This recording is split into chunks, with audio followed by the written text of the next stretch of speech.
ఏమనుకుంటారు? నేను పాట పాడితే ఏమనుకుంటారు? నేను ప్రార్థన చేసి ఏమనుకుంటారు? ఇదిగో ఇప్పుడే కొత్తగా భక్తి పుట్టించింది అనుకుంటారేమో.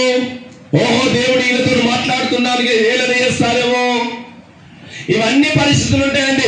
వీటేటికి కూడా మనం లొంగొద్దు. ఎందుకంటే దేవుడిని నిలబెట్టుకున్నాడు అంటే దేవుడు నీకు అప్పగించిన పని ఏదైతుందో ఆ పని మాత్రం నువ్వు చేసుకుంటా వెళ్ళు. ఎవరిని ఎలాగైనా దేవుడు ఎప్పుడు ఎక్కడ ఎలా మార్చాడో వాళ్ళని మారుస్తాడు. నీ గురించి ఎవరిని దేవుడు ఎప్పుడు ఎలా దర్శించాలో వారిని దర్శిస్తాడు. వారి గురించి నువ్వు ఆలోచించు, కానీ దేవుడి గురించి ఆలోచించు. దేవుడు ఏం చెబుతున్నాడో ఆలోచించు. ఆయన ఏం చేయమంటున్నాడో ఆలోచించు. ఈ నరులకు నువ్వు సంజాయిషియాల్సిన అవసరం లేదు. కానీ ఇదిగో నువ్వు దేవుడు ఏదైతే చెప్పాడో అది నువ్వు చేసుకుంటూ వెళ్తున్నప్పుడు అర్థం కాని జన్మకు దేవుడు ఎప్పుడు ఎలా దర్శించాలో అక్కడ దర్శిస్తాడు. ఆమేన్. ఇదిగో నేను గర్భవతురాలయ్యాను అని చెప్పి మరియ వెళ్ళేమన్నా యోసేపుకి చెప్పిందండి?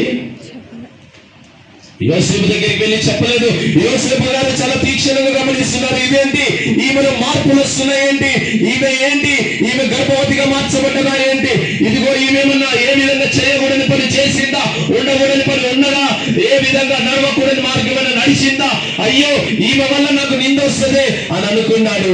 మరి ఆయన నీతిమంతుడయ్యి అన్నాడు కాబట్టి ఆయన ఆమెను అవమానపరచడము ఇష్టం లేదట.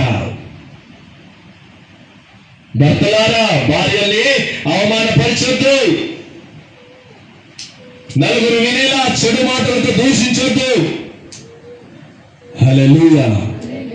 నలుగురిలో నువ్వు ఆమెని అవమానాలు పరచొద్దు. అది నీతిమంతుల లక్షణం. ఆయన నీతిమంతుడైనాడు కాబట్టి తన భార్య అయినటువంటి మరియను ఆయన నెమ్మదిగా సీక్రెట్ గా విడిచిపెడతామని అనుకుని ఆయన ఆలోచించుకుంటున్నప్పుడు దేవుడు కలుగజేసుకుని యోసేపును దర్శించాడు. యోసేపు తన పరిశుద్ధాత్మ ద్వారా గర్భము ధరిస్తుంది. అలా నీ పక్షమున ఉన్న ప్రతి పరిస్థితికి దేవుడే సమాధానం ఇస్తాడు. నువ్వు టెన్షన్ పడకు.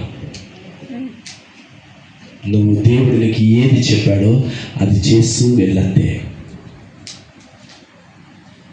ఎర్ర సముద్రమును చూసి నువ్వు భయపడకు.